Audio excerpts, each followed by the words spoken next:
Welcome to NBA Today. He is our NBA reporter, Tim McMahon. Howdy, partner. Howdy. Y'all don't know how big my head is, do you? Not me either. I don't know. The only thing, you want the sparkly one, Not to mention the fact, man, this is a serious gel job I did this morning. We can't be messing that up. The hair looks fabulous. The only thing better than having one Tim is having two. We have Tim Legler, three-time champ, Udonis Haslem. I'm Malika Andrews. Fellas, can you believe we're 32 Howdy, days y'all. from the postseason? I do like saying howdy. Teams, they clearly got the memo because it was a playoff-like atmosphere throughout the association, but particularly why we're wearing these cowboy hats in the wild, wild west. That's where the seating changes every single night. You guys know I'm a cowgirl, so get on your steeds and let's roll. The Rockets, the Nuggets, the Warriors, the Lakers, the Grizzlies, the Kings, the Timberwolves, all in action. Let's do a little Western roundup, shall we? We start with the Rockets, who entered Monday as a second seed UD in the West, but Quentin Grimes was on a mission. Yeah, 46 points last night. He has been averaging 20 points since he's been in Philly right now. 4 30-point games,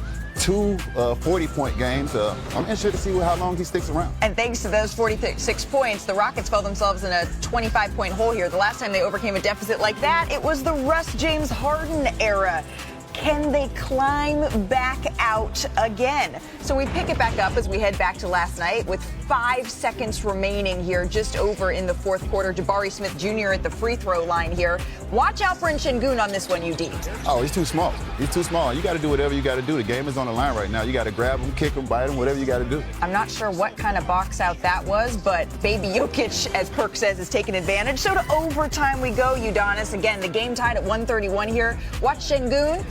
Once again, a small matchup. That's what you got to do. Beat him up inside. I know we like to shoot a lot of threes, but when you have a mismatch, take advantage. And this one right here would ice the game. Jalen Green hits the three, so the Houston Rockets complete the comeback 144-137, and they stay at that second seed in the Western Conference. So the Nuggets and the Warriors, Denver third in the West, Golden State sixth entering tonight.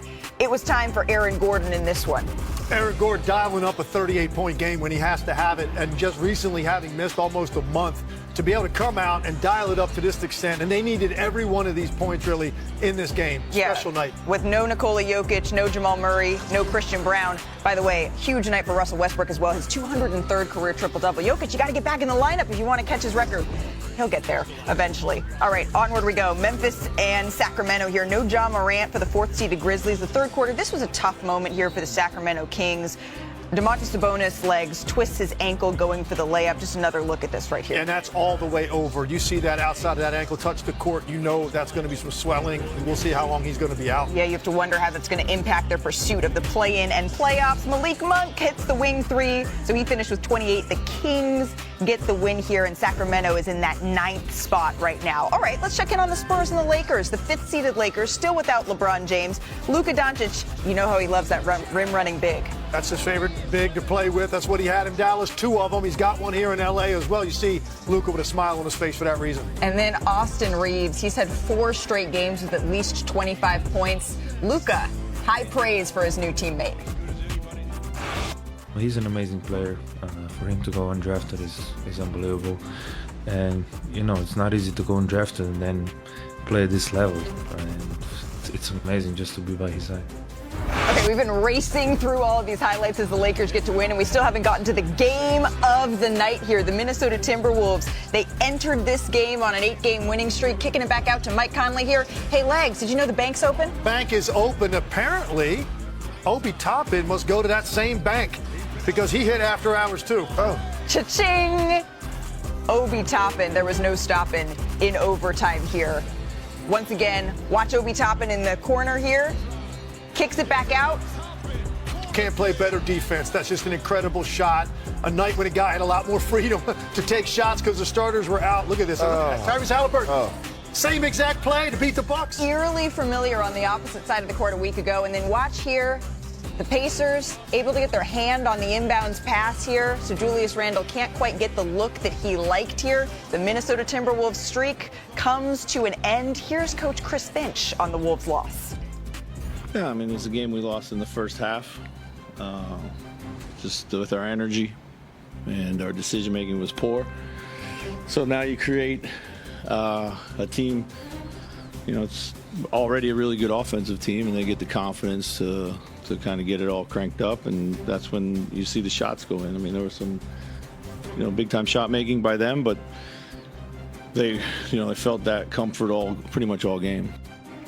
So the Wolves have been rolling lately. They won 8 straight prior to last night, but their clutch time struggles, they popped up again. The 24 clutch time losses this season, they're the most of any team in the association. So I think it's time for a little bit of Legler's Lab on how the shorthanded Pacers took down the NBA's hottest team. Legs, what's bubbling in your beaker?